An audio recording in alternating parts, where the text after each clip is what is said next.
So we come back to the book Mysteries of Ancient South America, amazing and documented facts on the place where civilization really began. All right, the America, the true old world. This is by Harold T. Wilkins, and we've already read a lot from this book. Today we'll be reading from chapter 6. And chapter 6 is called Signpost to the Shadow of Atlantis. They fly forgotten as a dream dies at the opening day. And it says, as above, so below. What has been will be again. These words in the ancient mysteries, whispered into the ear of the neophyte, at low breath, mouth to ear, and in hushed voice, as the Freemasonic ritual has it, arise to the surface of the conscious mind at every interval of a half century in the history of mysterious South and Central and North America. When the great God, chance, or the zeitgeist, or the central sun of the cosmos, or what you will, breaks a little cranny of light into the practically impenetrable veil shrouding the mystery of the ancient American world. All right, the mystery is just the beginning, guys. We're peeling the layers off. Who are the mysterious mound builders whose remains are found in Ohio? What relation do they bear to the races migrating from old Atlantis, so-called Atlantis, right? It's all the same empire. Still talking about ancient America. Had they any dim knowledge at all of that ancient world of Stone Age culture, which yet knew how to work copper? So they're like labeled Stone Age, right? But they knew metallurgy. So they were advanced people. In 1927, one of the mounds of this mysterious race, or races, was examined by Dr. William C. Mills of Columbus, Ohio. There are thousands of these mounds scattered all over that state and in the Mississippi Valley. And you know the Mississippi goes up and down that, right? Talking about a great river, Nile. As is well known, mounds in ancient Central America formed the base of the pyramid temples on which they were erected. Prominent men, chiefs, or medicine men were buried in them, often at ground level, as in the case of Stone Age tumuli in Britain. The earth was then heaped over them. In Britain, as we know, the earth was often heaped round and over a trilyton structure of stone, and in the dolmen, and a hidden tunnel gateway provided for some purpose, which it may be surmised was not of the future tomb robbers. So these tunnels were already there, is what he's saying. The mound builders of America were artists in the use of copper. They also had rich pearls. Remember my pearl video? Wove fine fabrics. All right, we had nice clothing over here in style and fashion, and made artistic objects of bone, stone, and shell. No iron has been found in these mounds. Copper, again, was their precious metal. The earliest culture built their mounds on terraces. The later used bluffs. In the graves have been found obsidian, volcanic glass, arrowheads. Though obsidian is not found near the Mississippi, then the Yellowstone. There are also beads made from shells found along the Gulf of Mexico, which is evidence of trade and contact with members of the race who had migrated to Central America. It has been estimated that the earlier mound builders migrated to America some 12,000 years ago, which is about the date given in the Solon Plato says account of the cataclysm that sunk Atlantis to a watery Hades. So you see the authors trying to relate mound builders to the Atlanteans, descendants, and you know, to us that makes sense. You know, what is Atlantis really? It was an empire. Yeah, a lot of it went down, possibly underwater, but a lot of it stayed up. We're still here. The race do not appear to have known the potter's wheel, yet there have been found in the ancient mounds hand-fashioned bowls and pots of such beauty and symmetry that the unaided eye cannot detect the least defect. Just like the urns and pottery and bowls that I showed you guys from the museum here in Costa Rica, a lot of those resemble these mound builders, pots, and hand-fashioned bowls, as he's saying here. They cremated their dead. In some cases, and in one such mound in Ohio, that was found in 1927, 4 princesses lying in the beds of pearls, and covered with exquisitely woven fabrics decorated with artistic designs. These were high advanced wealthy people, important people. Some of the skeletons show that the people were afflicted with tuberculosis and other modern diseases. Again, some of these ancient mounds are larger than the pyramids of old Egypt, larger. Like the makers of the petroglyphs, to which we shall soon refer, the mound builders wandered in groups down the Pacific coast, southward to Mexico, Central America, and across the land bridge to South America. Arriving in the region of Mexico City, they founded a civilization. Pottery was made, and from a species of wild grass they developed corn. From this center, the art spread north and south, and they traded and intermarried and invaded, eventually importing their inventions and culture to the Illinois, Ohio, and Mississippi valleys. All right, so you hear that?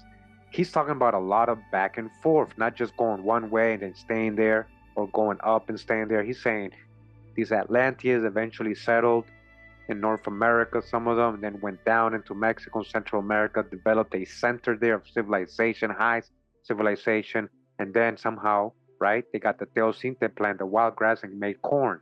They still don't know how. And from there, you were able to settle down and create cities and towns. And so I just wanted to point that out, how he's saying they were going back and forth, just so you guys can picture that. It wasn't just one way all the time. In one country of Ohio, Fulton alone, are some 1,600 mounds. Did you guys know that in Fulton, Ohio, there's 1,600 mounds? Just there. In the older terraced mounds, the skeletons are found flexed, the limbs being folded on the chest. Pottery of a different sort is found in these older mounds, and the mounds on the bluffs later in origin. Since the terraced mounds have been found buried under them, the skeletons are buried fully extended, and a different type of pottery interred with them. Below the level of the earlier terrace, mound skeletons of another race have been found with longer and lower skulls. Whether these are men of an entirely different and far earlier people, or whether the skulls of the latter arrivals change in shape, has yet to be determined. Okay? So he's saying many levels showing different people using the burial mound and different epochs. And as they dug deeper, they just found another level and different skeletons. Thousands of years before the day of the North American Red Indian, this ancient race made splendidly shaped pipes, statuettes of human figures resembling other Caribbean culture statues found in Honduras and the Friends Island in Ratan. All right, so this is what I was saying. A lot of the pottery here resembles what they're talking about. We had these pipes, we had these statuettes resembling other Caribbean cultures. There was a network going on, and it seems there was a larger empire than we think. Some of the skulls found in the mound graves have artificial copper noses fitted, indicating that they had been operated on after death, though the why and the significances are mysteries. A copper claw of an eagle, exquisitely made, and a fine statuette of a handsome, beardless man or youth come from other graves. The race, of course, was not nomadic, as were the Red Indians. I dodged the hijack because not all Red Indians were nomadic. And even more apparently, insoluble mystery of a race of whom not even an Indian tradition remains, unexpectedly came to the light of modern day when in 1940 Dr. Absjorn Usdahl of Santa Barbara, California, found on a mountaintop in Southern California the queer primitive bowl sunk in the rim of a great sandstone boulder, which had slipped on its side during ages of secular erosion. Cut into its surface was the mysterious inscription in letters, not hieroglyphs, on which one has essayed to throw a very dim light. But before we continue, I just want to go ahead and back to the previous page. They had these images here. All right, and they're comparing these carrion hats on the top with some hats they found here, or images of hats. Remember who the carrions are? Remember we did a whole video on that, coming out of ancient America, Carib, Carian, Cara. It says here petroglyphs from Sierra de Santa Marta, Colombia, found in 1933. Note the Proto-Greek Carian and Phrygian type headdresses. All right, these ones on the top, that's what they're saying. Same thing. The Carians, defeated by the great pharaoh Ramesses, emigrated across the Atlantic to the Americas. They came to the Americas, or were they coming from here? In reverse, they called their aldeias, villages in Brazil, tabas, thieves of the pharaohs. And they're pointing out the cross here. The words of the famous hymn sounded, again, in summer 1940, when close to an American Episcopal mission at Point Hope, Alaska, remains of a prehistoric city were found. All right, you hear that in Alaska. Shout out to the archivist, Analog. He found so many newspapers about things they found in Alaska, you know, these prehistoric temples, caves, mummies, all kinds of stuff. You guys go check that out. So they found the remains of a prehistoric city with an unknown type of very high culture. Even the Eskimos, who usually have a tradition explaining such remains, could say nothing of these. It is quite unlike any other finds in Alaska or the far north, unless, however, more finds of the sort are made. In later years, it will remain a riddle, exactly as that of the rocks of South and North America, where unwritten by a far-wandering race is an odyssey none may read or interpret as yet, because they cannot interpret them, he's saying. These petroglyphs have been traced to the Aleutian Islands, where the Jesuit missioner and the archaeologist Father Bernard R. Hubbard in 1937 found in the islands Attu and Agatu, farthest eastward, an aboriginal people speaking a strange language, which he thinks has some relationship to the speech of the hairy Ainu, the old Stone Age inhabitants of northern Japan, all right? And we all know that Ainu, they look almost like the aboriginal people of Australia. They're very swarthy or dark skinned.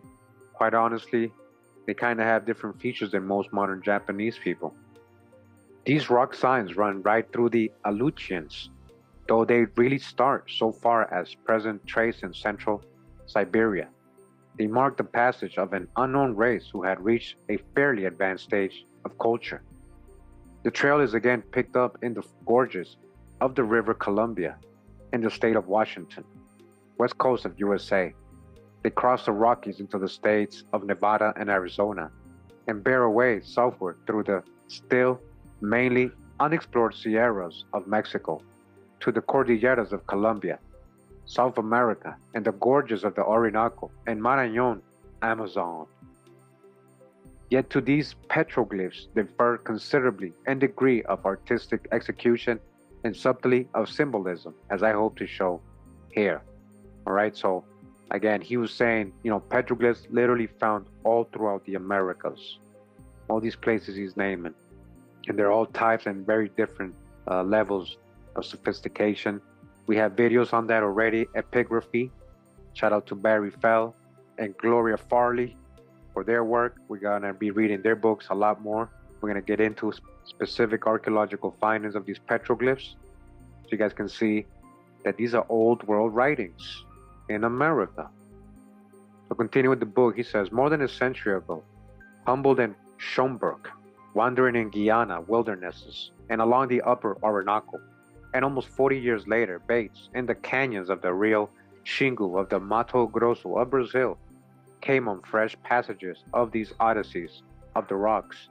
It is significant that in the llanos of Venezuela and eastern and still mostly unexplored Colombia, Humboldt found no rocks covered with inscriptions of the sun and animals, though on the banks of the Rio Caicara, where the forest joins the plain, such rock drawings are seen. This may mean that the unknown race traveled through the river gorges and valleys in a day when a vast morass, more than 1 million square miles in area, separated these gorges from the nascent Andes, from whose slopes the waters were draining into this terrible region of swamps, fevers, and it is likely fearsome prehistoric monsters or feral saurians of gigantic size. Queer stories of such monsters leaving tracks unrecognized in the beaches of swampy lakes are, as I have said, still current in places on the foothills of the eastern Andes, much about where Sir Arthur Conan Doyle probably places Lost World. All right, and they're talking truth here. The author of Lost World, he wrote it after going to Mount Roraima area in South America, and I got a book specifically on that subject. It was on rocks in 7 degrees north latitude, and at a considerable height that Humboldt saw those figures of animals, boa constrictors, the sun and the moon, stars, and strange hieroglyphic signs. The whole country, he says, was a savage desert in 1810-20. It is not more civilized, even today in 1942. The natives said that in this country of the rock pictures and of the queerly Phoenician-looking signs found, carved in rows in a cave, their ancestors, in the time of the great waters, came in canoes to the tops of these mountains, that the rocks were so plastic that a man could trace marks on them with his bare fingers. Humboldt remarked that the tribes of his day in that wild region knew nothing of the use of chisels or metallic tools, from all of which it may seem that some of these inscriptions came before and some after the great catastrophe that wiped out the culture of the great civilized race of ancient Brazil and the mighty Marañón Amazon basin and valley far wider than even today. As I have suggested in this book, it is probable that great aerolites from the sky and volcanism with tidal waves below brought the sun of fire and water as ancient pre-Aztecan sacred books, traditions, or codices have it on these dead civilizations.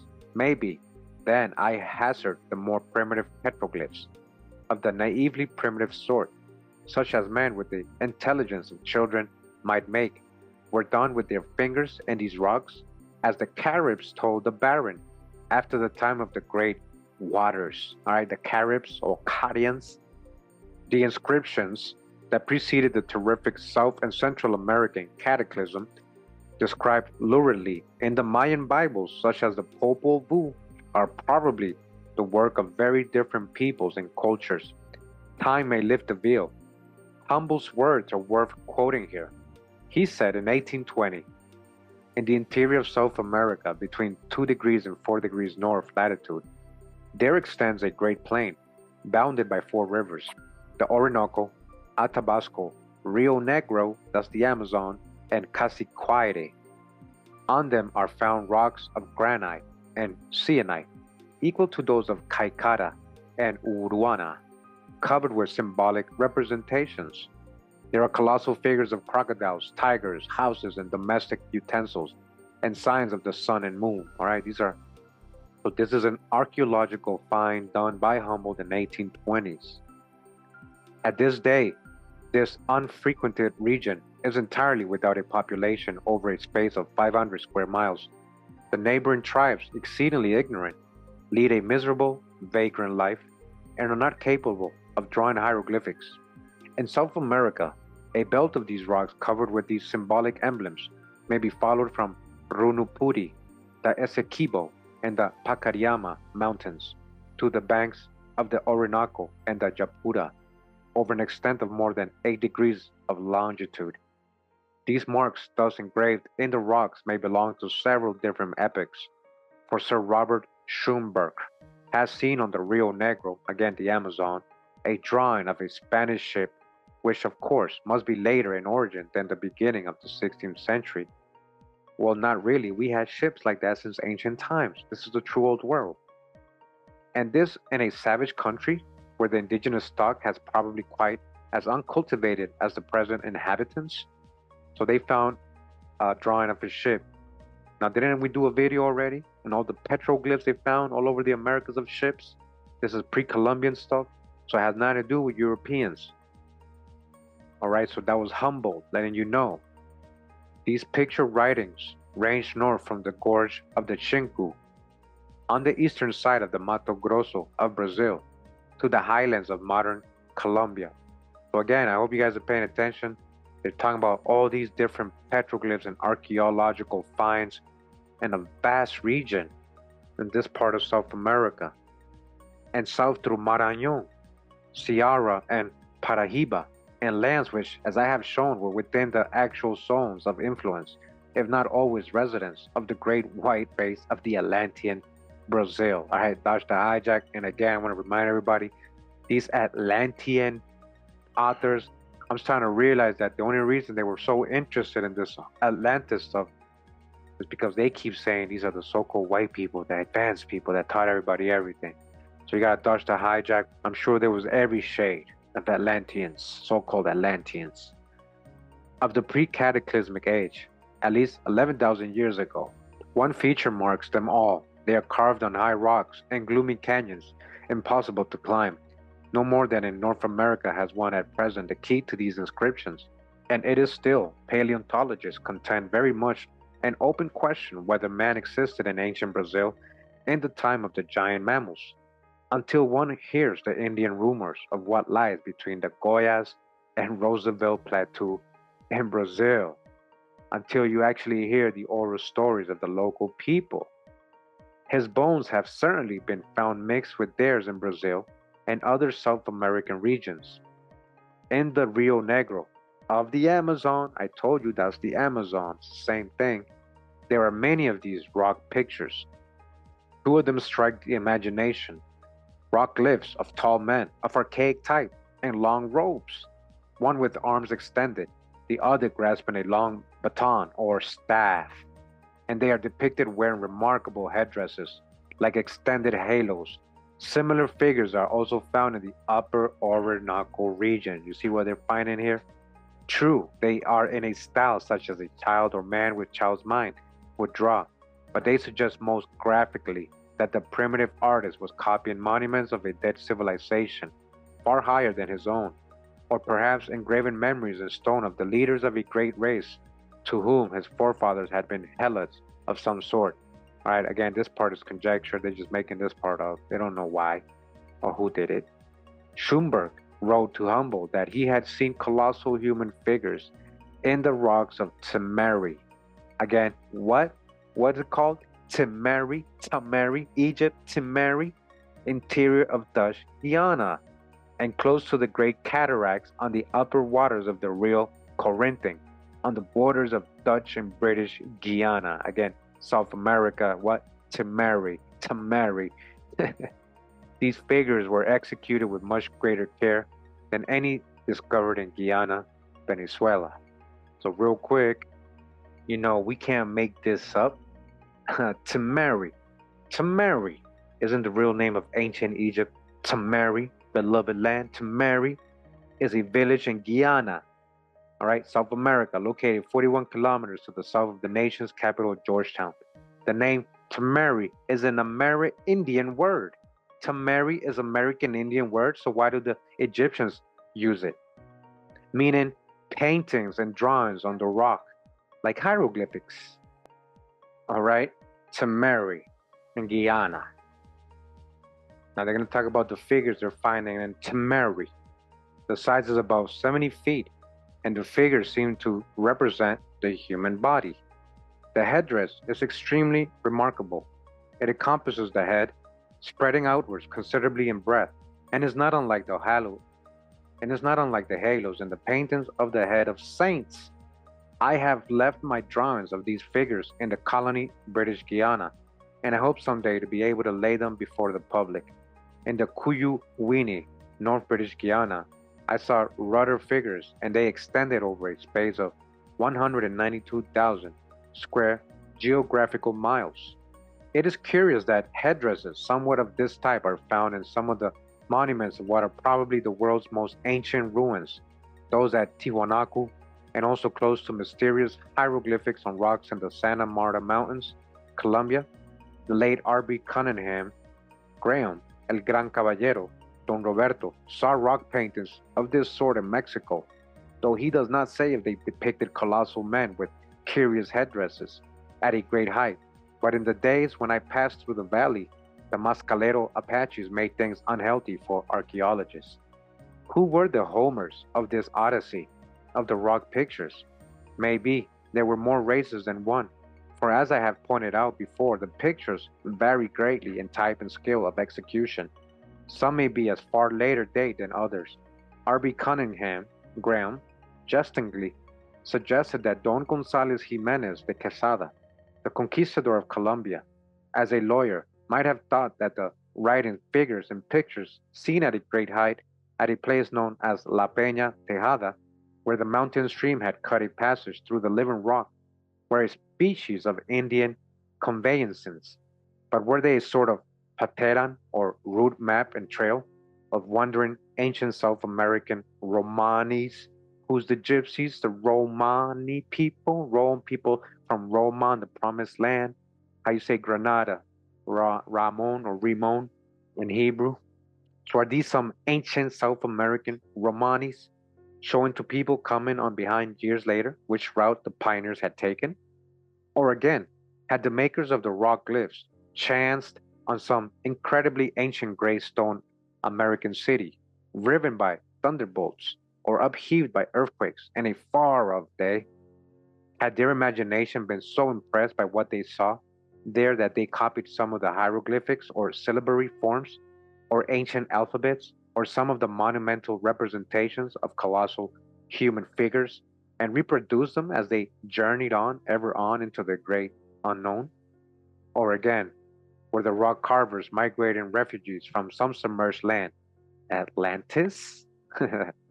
So, on the forehead of rocks high in mountain gorges, they had carved a sign to future, wandering men that, even of old in the night of time, or the morning of the world, or the twilight of cosmic catastrophe, men knew that they had no continuing city on this planet, and that aeons after the destruction by cataclysm of their own incredibly ancient civilization, the far day must dawn, which the priest of old Hindustan called the night of Brahma, when life and motion cease, or as the modern physicists would say, entropy increases and energy degenerates into a molecular degradation of heat. The solar system ceases to rotate round its blazing center, and the universe falls asleep till the next dawn. All right, that's the hijack with all the space stuff.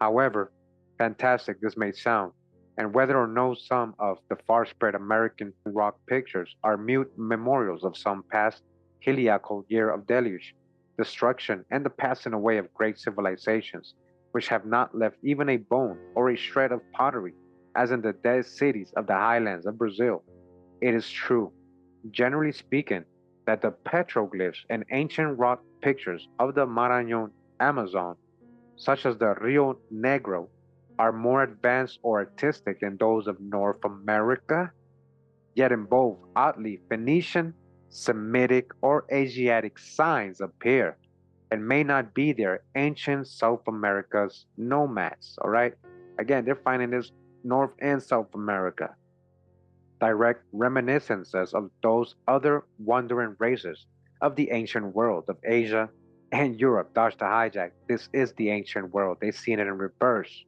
or as accidental as some American and Brazilian professors would have us believe. At the moment, we know more of the tides of migration from North to South America than of the meaning or meaninglessness or mere conventionality of some of these petroglyphs. One trail starts at Celilo on the River Columbia of Oregon, close to Big Eddy and Roosevelt, Washington. The petroglyphs cross the Rockies into what is now Nevada and New Mexico, and reach southward to Peru, on whose rocks similar signs have been cut.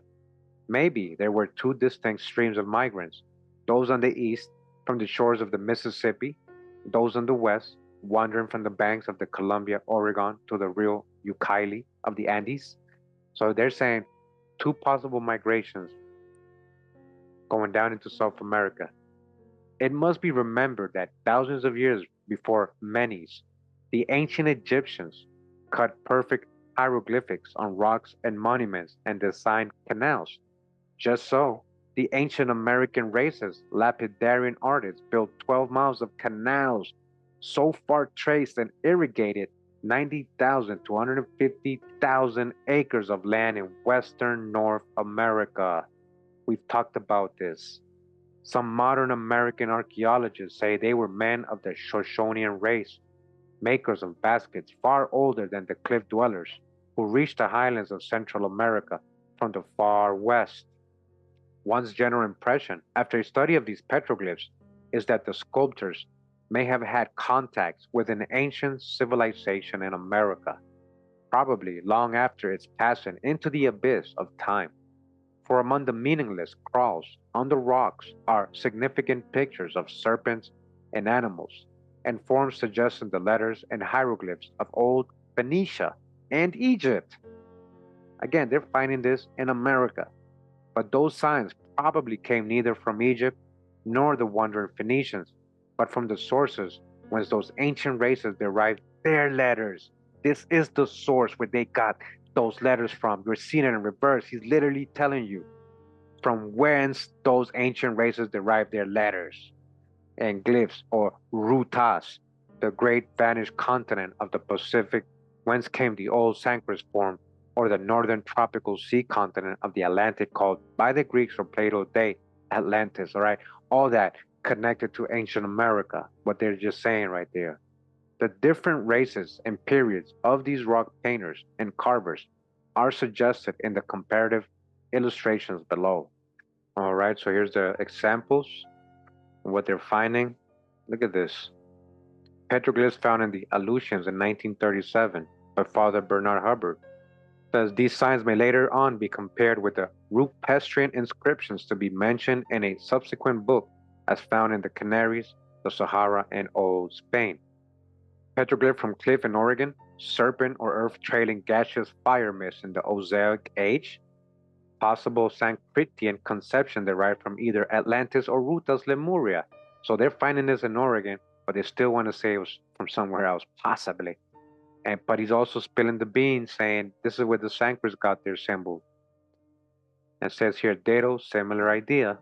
Then this petroglyph here, tadpole symbol of generation. Frogs were worshipped in old Brazil, as in ancient Egypt, as a symbol of generation. Similar sign ends, Phoenician or Carian, Rupestриan inscriptions at Graves Creek, Ohio Valley.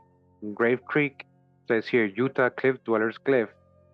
Ancient Brazil, Maranhão, Amazon mouth. Mexico, sign of Quetzalcoatl, the pacifist pioneer who from Atlantean Brazil, or the motherland of Atlantis, brought elements of civilization to savage North and Central America. Quetzalcoatl's from here. New Mexico petroglyphs on canyon walls. Says here, Rio Negro Valley, Amazonas, Brazil, men with rayed headdresses, suggestive of preachers or pioneers. From Atlantean South America, he's questioning, right? He's just making that part up, guys. America is the true old world. So they're finding all these things in America, but they always want to say it was from somebody else that came. Along the Orinoco and the Amazon River gorges and in Mexican sierras, the signs are often found on inaccessible cliffs. In Siberia near Krasnoyarsky and in Old Tartary, the glyphs also take the form of rude figures of men, quadrupeds, reptiles, and birds cut in the rocks at places where the rivers run close under the granite cliffs, which in some regions are smooth, steep, and unscalable. May it be that the rock carvers are of different races of various dates, that they migrate in some cases from a common center, not necessarily in Asia, as many scholars advance, but in ancient America. That's what I've been saying. They didn't come from so-called Asia over there on that side of the world. They've been here, ancient America, or even across some ancient land bridge, long since disrupted in the Pacific, linking Lemuria with ancient America. Yes, that's what I'm saying. It was connected to here, guys. That's what I'm trying to say. It's all connected. But remember that the story of Lemuria from James Churchward, he copied that from William Nevins Fine in Mexico. He created a story. That's for the whole Lemuria thing. I have a video on that. Check it out, guys. In other cases, the evidence seems to point to a wandering from Asia across the Bering Strait or the existing land bridge of the Aleutians. I touched the hijack.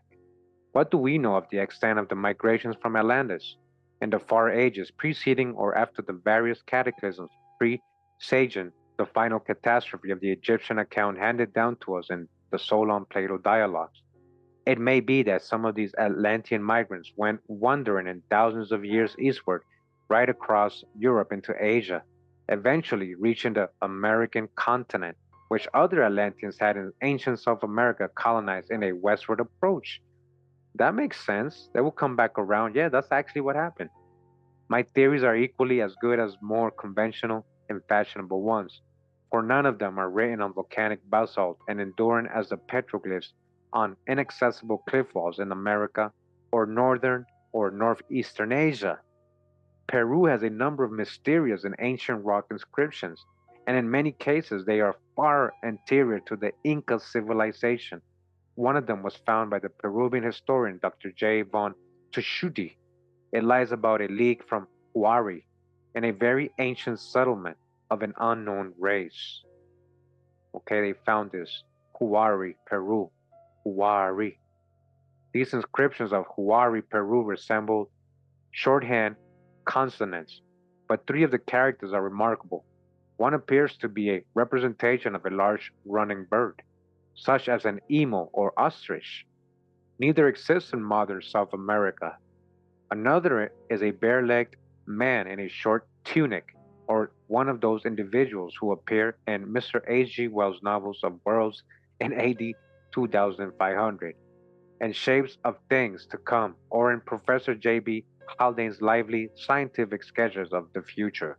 The third appears to be the head of a horse, though the hippine species is supposed to have been unknown in North, Central, or South America. That's a lie. We had horses, and they were here when the Europeans arrived, before the coming of the Spanish genets of the conquistadors.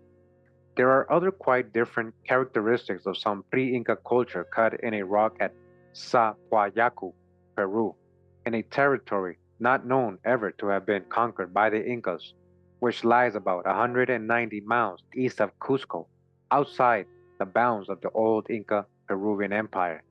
To the archaeologists, these inscriptions at Zahualcoyot are a standing puzzle.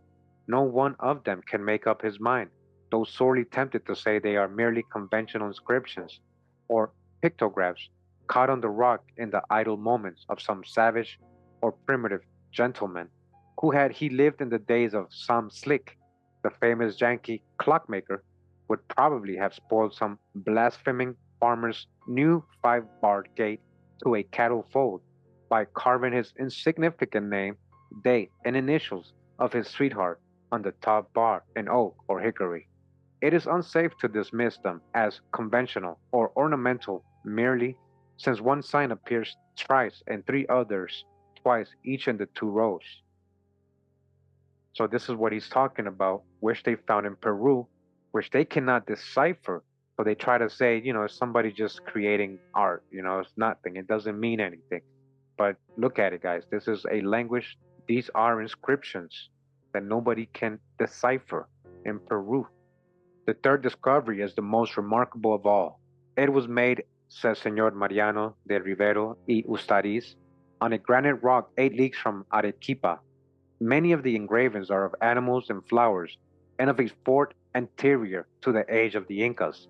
At one place called Huayati was found a ruined palace of unknown age and origin, and certainly not Inca. Here, a mass of granite was engraved with these curious figures. The hot cross bun sign is exactly the same in form and perhaps significance as that associated with the mysteries of the sun god Baal or Bacchus, or the Phoenician letter Tet, Tyrian alphabet.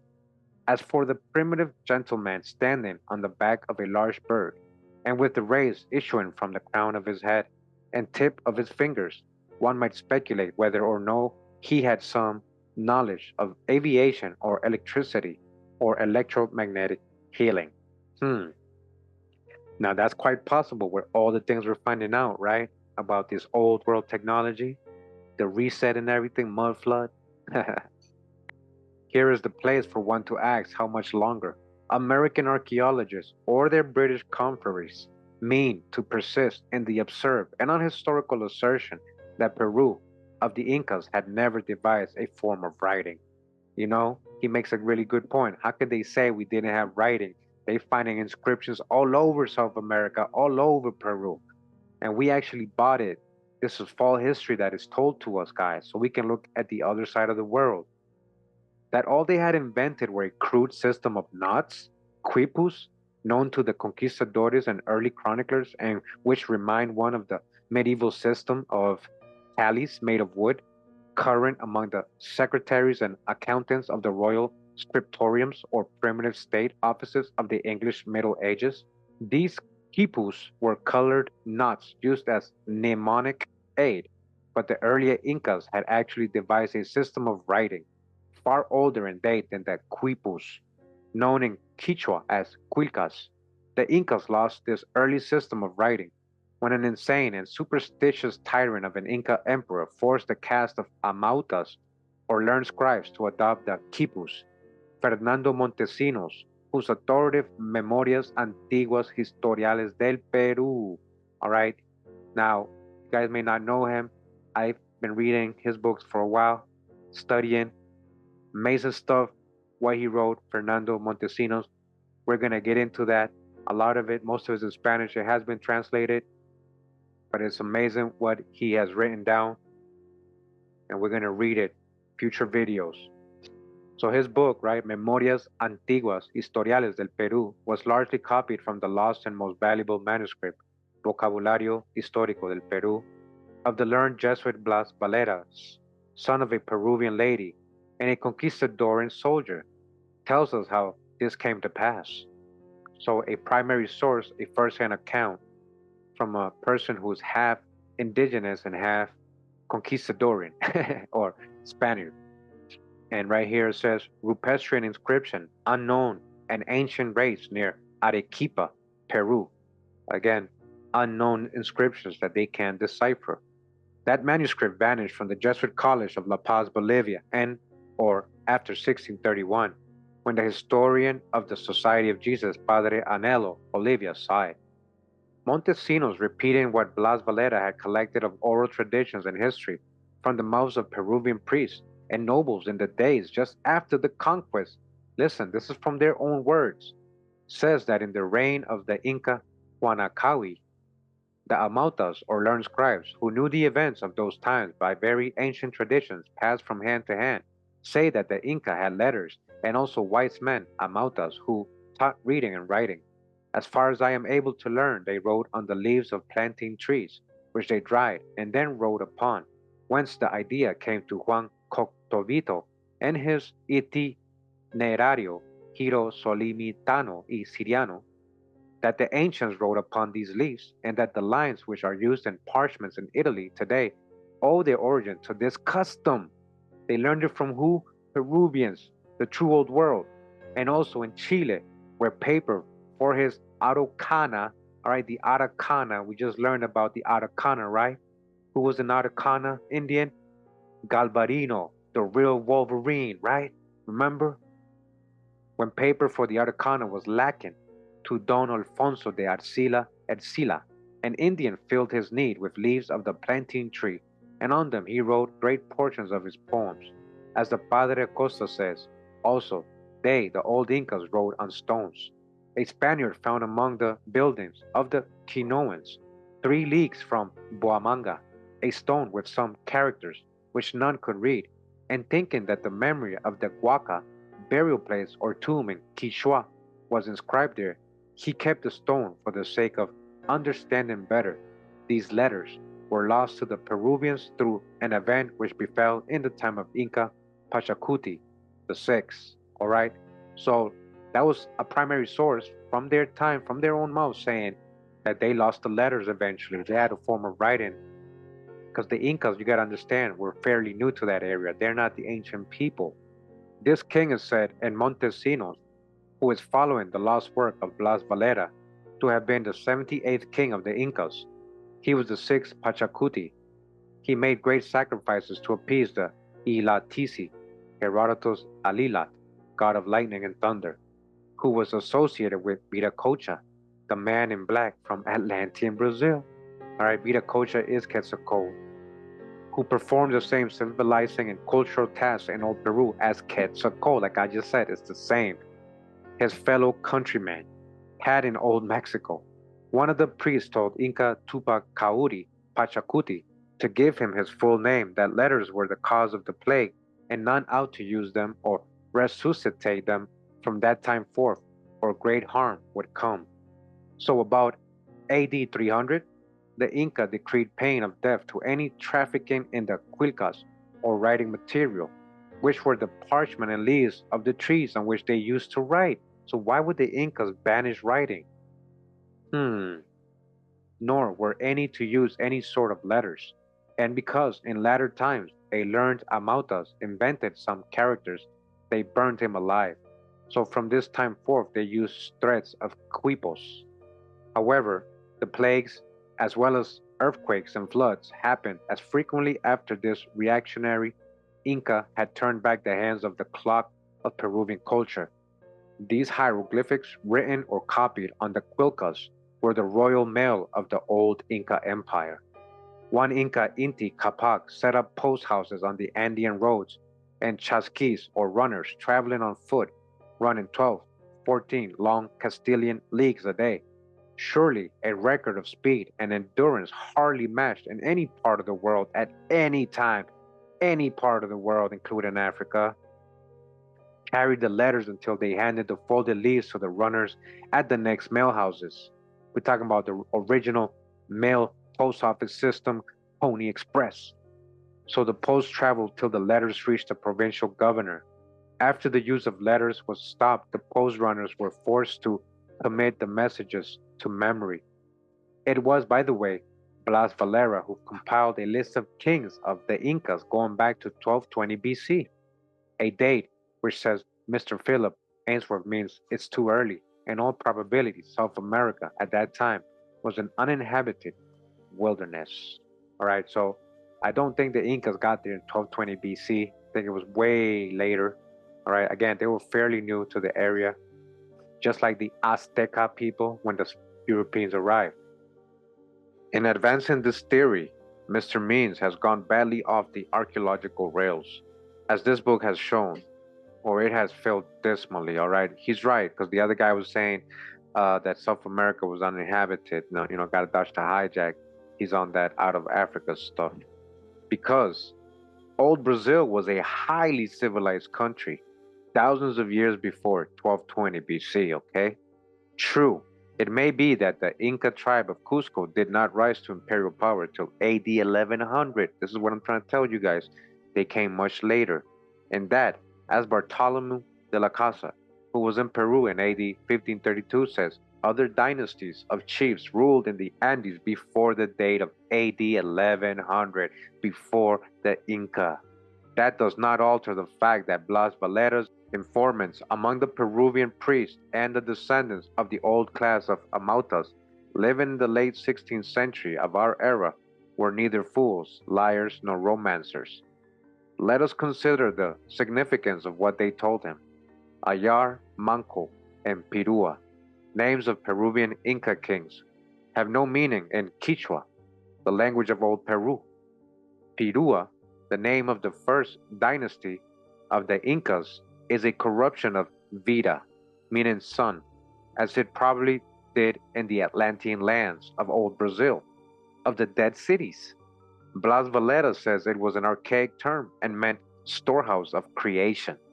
Ayar was the name applied to the four brethren of the Takari Tampu myth, who issued from a city of caves in the high Andes and founded the old empire of Peru. And what was the ancient forerunner of this late empire of the Andean Cordilleras? Again, chance or adventure gives the answer. In 1929, a romantic adventurer befell Mr. Lawrence Griswold, an American traveler who brought the famous Komodo dragons from the lost world island of the Dutch East Indies to the Sioux and New York. It is graphically suggestive of the far past of ancient South America and tears another small hole in the veil of mystery shrouding this most ancient land of the world. Mr. Griswold was captured by the Shuara Indians, a branch of the notorious Jivaro tribe of head shrinkers. He was somewhere up the Rio Huara, a tributary of the Amazon, when he was captured, and the tribe took him eastward to the foothills of the Andes.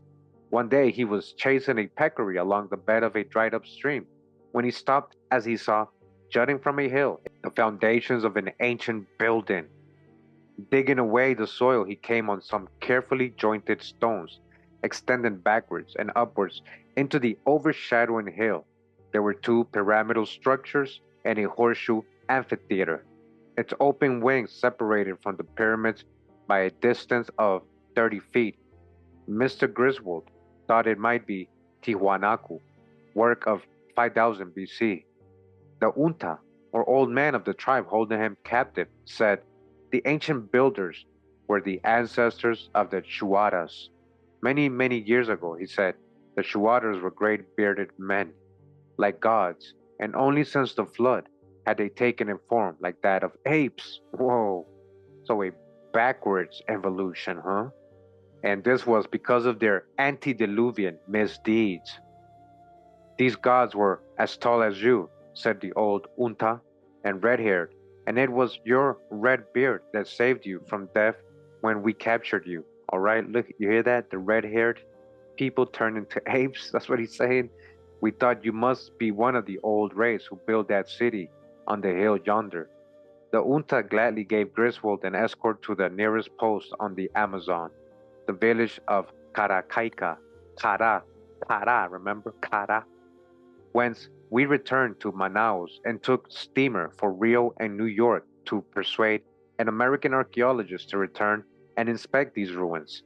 It is probable, though, Mr. Griswold does not seem to have heard of the adventures of the Banderistas of AD 1750 in the Dead City, that this may also have been one of their outlying cities. All right, remember we got the readings of the Banderistas from other books and other videos, how they were finding all these ancient ruins and the jungles of South America, Brazil, Guyana, Venezuela. Fawcett said he had met a tribe. He does not say where, but it may have been in Brazil, who had a name for every planet bearing Neptune, which suggests that the old civilized race of astronomers in prehistoric South America, from whose elements of culture certain fragments had passed to the ancestors of these South American tribes, had not discovered this planet, and is evidence of their extreme and outstanding antiquity. It is on the, at present, outermost elliptical ring of the solar system, and on account of its immense distance away, little is known of it by modern astronomers. Neither Babylon nor the even more ancient world knew Neptune. But in 1836, Lieutenant W. Smith, in a trip from Lima to Para, encountered the tribe of the Sensis living on the Rio Ucayali, a tributary of the Amazon in northern Peru. These Indians actually had names for Jupiter and Mars and 10 constellations. They are, or were, savages. So here again, there must be fragments surviving from the far-off day of some vanished white Atlantean civilization of South America. Again, there he goes with his so-called white, crayon color, hijack, starts to hijack. It was among the Indians of the same Rio Ucayali that the Franciscan missioner Fray Narcissus Gilbar in the 18th century found an old man reading under trees on the pampas of the Rio Sacramento, manuscript on plantain leaf paper covered with orderly arranged bold characters and single hieroglyphs and pictures of men and animals, the whole in colors. Earlier in the same century, another missioner among the Paños in the valley of the Rio Hualagu, west and adjacent to the gorge of the Ucayali, found similar manuscript of plantain leaves among the Indians. Juan de Lucero says they told him these manuscripts contain a history of events in the days of their ancestors. All right, again, they had a written language over here. When the Franciscan friar Fray Narcissus Gilbar came back to Lima, he got in touch with Baron Alexander von Humboldt, who about 1820 was visiting Peru on his travels of Central and South America. The friar told the Baron his very curious story, says von Humboldt. All right, they're going to quote Humboldt again. When I was in Lima, an extremely curious fact came to my knowledge. The Padre Narcissus Gilbar, well known for his courage and spirit of research among the independent Indians of the Paños, on the banks of the Ucayali, at little to the north of the point where the Rio Sarayacu, on the pampas of eastern Peru, joins the Marañón, the Amazon, found among them some manuscripts, books of paintings, which in their external appearance perfectly resemble our own volumes in cuarto. Do you guys hear that? All right, they found that here amongst the Indians, and they even saying it resembled our own volumes in Cuarto. Each leaf was 11 3/4 inches long by about 7 3/4 inches broad. The books were covered or bound in leaves of a palm tree, with a very thick parenchyma, tissue from bark and pitch of stems, and glued together. A piece of tolerably fine cotton formed the leaves, which were fastened by threads of agave. When Gilbar reached the dwellings of the Paños, he found an old man at the foot of a palm tree, seated and surrounded by several young people to whom he was explaining the contents of these books. Okay, you guys hearing? We got a wise sage, almost like a Buddhist, teaching the youngest people, reading from a book. The savages would not at first permit a white man to approach the teacher and inform the friar through the Indians of Manos, who alone understand the language of the Paños, that these paintings contain hidden things which no stranger ought to know. All right, they weren't letting him see. So I want to point something out about the author, and he keeps calling them savages, right? Dodge the hijack. With great difficulty, Gilbar procured one of these collections, which he sent to Lima for the inspection of P. Cisneros, the learned compiler of a periodical called El Mercurio Peruano. Several people of my acquaintance have seen this book of the Paños, which is covered on every page with paintings. These were figures of men and animals, and a great number of isolated lines of characters, which were deemed to be hieroglyphics. They were arranged with admirable order and symmetry. The liveliness of the colors was particularly striking, but as no one at Lima had seen a fragment of Aztec manuscript, it was impossible to judge of the identity of the style of painting found at a distance from each other of 800 leagues. P. Cisneros wished to deposit this book in the convent of the missions of Ocupa, but whether the person to whom it was entrusted lost it on his passage over the Cordilleras, or whether it was taken and sent clandestinely to Europe, it is certain it never reached the place of its destination. All right, gatekeepers, they hid this. Every search for it has proved in vain, and the regrets of not having made a copy came too late. The missioner, Narcissus Gilbar, with whom I was intimately acquainted at Lima, promised to get me another collection of these paintings of the Paños. He knows that several exist among them, and that they themselves say that these books were transmitted to them by their fathers. The explanation they give of these paintings seems founded on an ancient tradition which is perpetuated in some families. The Indians of Manaos, or Manoa, whom Padre Gilbert commissioned to make researches into the meaning of these characters, imagined them to relate to travels and ancient wars with neighboring tribes. Manoa, of course, reminds one of Sir Walter Raleigh's golden Manoa of El Dorado fame. Humboldt adds that Paños were savages dwelling in deep and sultry forests, and such recent inhabitants of the soil that it was very unlikely they originated these paintings. Indeed, like the ancient glyphs on the granite rock of the Orinoco and the Guiana savannas and the elevated plains of the Cordillera in the Paramos of Huanca, these Paños paintings and manuscripts must have been there long before the ancestors of modern tribes came into that region of the Peruvian pampas. The problem of their real origin, however, was not to be solved in the light of the knowledge available in AD 1820, or it may be said in AD 1920, but with evidence I have gathered in Brazil and reinforced by my own arduous researches in English, Spanish, and Portuguese source material and manuscript. I have no hesitation in saying that in these Plantine manuscripts we see the hand of the lost white, oh, here we go again, imperial race of High Brazil, slash the hijack of Atlantis the Great. Pedro de Garcia, of the Order of Preaching Friars, noted a peculiar use to which Peruvians, at the time of the Spanish conquest, put paintings and image characters with which they confessed their sins and painted each one of the 10 Commandments in a certain manner, and used ciphers to indicate the offenses against the commandments. The friar thought this meant that the Incas used symbolic paintings, ruder and more unpolished than the hieroglyphics of the Aztecs.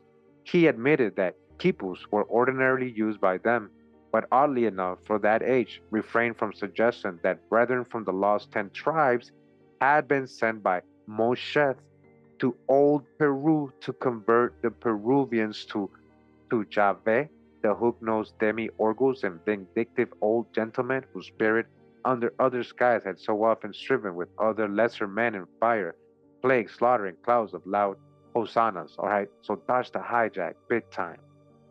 Were these manuscripts or quilcas that had escaped the attention of the fanatic Inca Pachacuti VI, or were they relics of a far earlier civilization? Until a manuscript of this sort reaches civilization, the question remains in suspense. We do not yet know, though like the author of this book, one may have strong opinions. Von Schutte, in his Antigüedades Peruanas, gives us the clue to the probable origin of these ancient letters, though he did not perceive its significance when he wrote. And I got this book, the original one. It was reputed on investigation among the Paños Indians of the Pampas of the Sacramento on the banks of the Rio Ucayali that these manuscripts referred to the history of a nation that arrived from the north or the east to the mountains of the Ucayali, and that they brought with them the knowledge of that writing, or that they are the remains of an ancient civilization. All right, he wrote that, and this is a very scholarly source, Antigüedades Peruanas. There is no proof that the Mayas' culture penetrated so far south and over the Andean Cordilleras to old Peru, but as von Schutte knew nothing of the existence of the inscriptions in the dead cities of Brazil, although transcripts of them already existed in the old Royal and Imperial Library at Rio de Janeiro in his day, he naturally did not connect this ancient civilization with Atlantean Brazil. Atlantean Brazil. A slender clue to the range of some of these South American vanished civilizations, though its end is and may ever remain lost in the night of time, may exist in the dense and dangerous forests and jungles of the interior of the Republic of Haiti and across the border in the sister Republic of Dominica. It was in the latter, behind the mountains of Santiago, in a region far less known today than in the 15th century AD, that Bartholomew Columbus found the strange deep gold mines spoken of by George Hornius, the Dutch Leiden professor, in his De Orinibus Americanis, 1652 edition. And he says, in Haiti are found the wonderful mines Fodinae, out of which Bartholomew Columbus judged the fleet of Solomon sailed to fetch gold. Of these, in his voyage, she writes, Bartholomew Columbus found in Hispaniola a cave very high and very ancient, whence they say Solomon dug up his gold. Listen to this. This gold mine is 16,000 feet deep and very ancient. The proof is great that at one time men went to the island for metals, as in all times the Phoenicians and those of Spain did. For these mines were not made by the Haitians, who of metal and mines are completely ignorant, and of veins in the bowels of the earth, as is certain they get their gold out of rivers.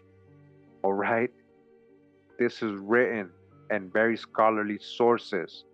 They don't tell us about Columbus saying he found Solomon's mine that much, right? But it is mentioned here and there sometimes. Whether it's true or not, if it's specifically the one Solomon went to, I mean, we know America's the true old world, so it could be. But either way, they're finding this huge mine, cave, full of gold, and they knew it was ancient. Bartholomew Columbus, who was then adelantado of San Domingo, took a trip to these ancient mines with a troop of soldiers and miners. The natives told him the mines lay 60 Spanish leagues from the town of Isabella. When he reached there, the obvious antiquity of the workings impressed the imagination of Bartholomew.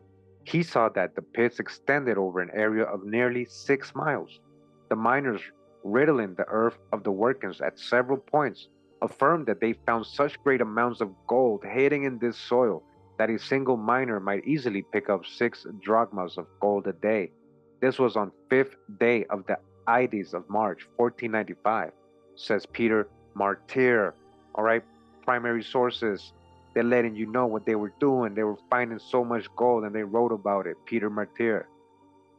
As those mines have long since vanished into the jungle, lost to sight and memory, there must be a fortune waiting some prospector in the winds of modern Dominica. My friend Captain John Houston Craig, late chief of police during the U.S. occupation of Haiti, says an American Marine is the only man he has ever known to reach near these mysterious gold mines. Peter Martyr, or Peter Martyr de Aguilera, speaks of ancient works of art found in this old buccaneering island. He died at Granada, Old Spain, in 1526.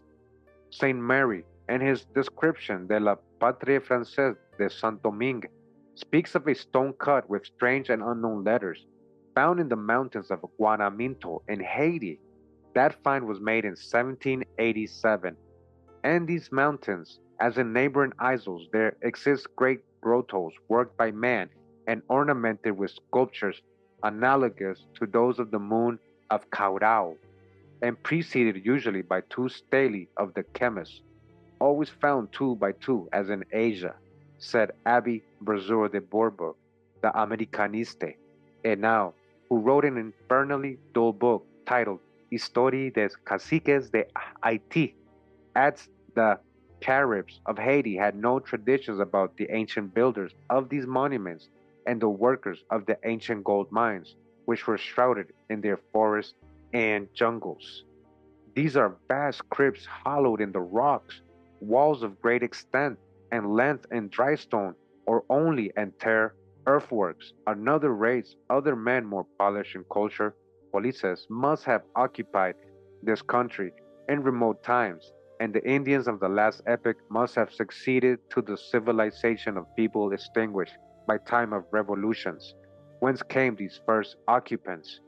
Were they autochthones? The savants are divided over these questions. They are obscure and inextricable. All right, so that's very deep info right here. I'm actually learning a lot just from reading this. This is the first time I read this with you guys. And yeah, these ancient minds they've been talking about in these old books that, hey, people don't even know or have found, in modern times yet. But they wrote about them, talking about the island of Hispaniola, Haiti, and Dominica. Queer caverns were also among the discoveries of the conquistadores in Hispaniola or San Domingo. One of them, named Juana Baina, was on the land of the cacique of Maquinek and the object of the worship of the natives. It was ornamented with various paintings. At the door stands two carved semis. Then the original natives went on pilgrimage to these caverns. Semis, or chemis, were idols of the old Antilles. A later French traveler and naturalist, Michel Etienne Descourtils, author of Voyages de un naturaliste en Haiti in 1799-1803, found similar Haiti Domingan caverns at Dubeda among the Gonaives, on the Selle Mountain at or near Port-au-Prince, and at Dubois near Cap Francois. They are natural excavations laid from the top so as to let pass the first rays of the rising sun.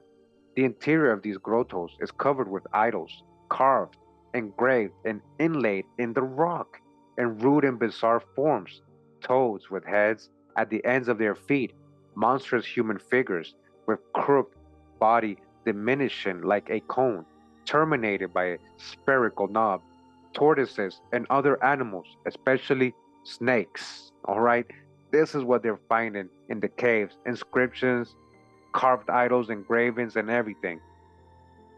My good friend Dr. Price Mars, Senator de la Republique and President of the Society of History and Geography of Haiti, has kindly sent me a copy of a very interesting brochure titled L'Art Précolombien de Haiti, which was published by the authorities of the Republic at the time of the recent Third Congress of the Caribs.